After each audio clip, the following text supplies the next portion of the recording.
आने वाले एपिसोड में दोस्तों आप लोग फलक की बेइज्जती देखने वाले हैं।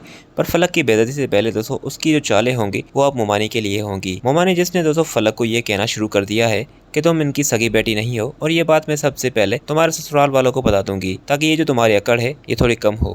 दोस्तों फलक को ये बात बिल्कुल भी बर्दाश्त नहीं होगी कि कोई उसकी हंसी खुशी जिंदगी को तबाह करे, और फिर दोस्तों वो उनसे बदला लेने के लिए ये बात जाकर सुल्ताना को बताएगी।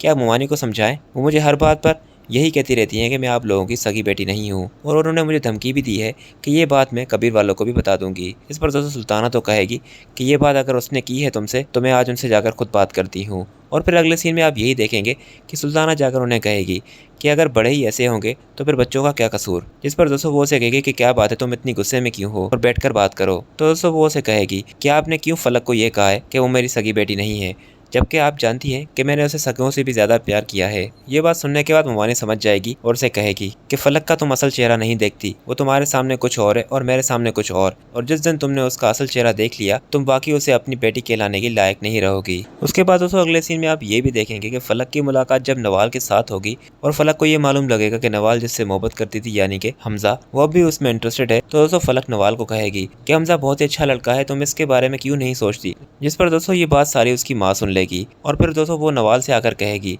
कि मैं क्या सुन रही हूँ, सच सच बताओ हमजा के साथ तुम्हारा क्या चक्कर है। तो दोस्तों वो उसे बताएगी कि मैं और हमजा एक दूसरे को बहुत पसंद करते थे, पर हमजा के धोखे के बाद अब मैंने उसे छोड़ दिया है और अब मेरा हमजा से कोई ताल्लुक नहीं।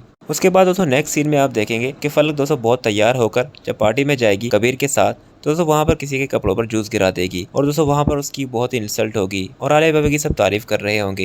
ये बात फलक से बिल्कुल भी हजम नहीं होगी, और फिर जब वो वहाँ से रोती हुई वापस आएगी तो कबीर उसे कहेगा कि अब भूल जाओ जो भी हुआ, इतनी छोटी बातों पर रोते नहीं। तो वो उसे कहेगी कि सब लोग आलिया भाभी की तारीफ करते हैं, मेरी नहीं, और आलिया भाभी को भी शायद ये बात पसंद है। दोस्तों कबीर कहेगा कि तुम आलिया भाभी से इतनी नफरत क्यों करती हो, आखिर ये पार्टी वगैरह जो भी थी ये आलिया भाभी की ही राय थी ताकि सब लोग तुम्हें देखें, पर तुम हो कि तुम उन्हीं के बारे में इतना सब कह रही हो।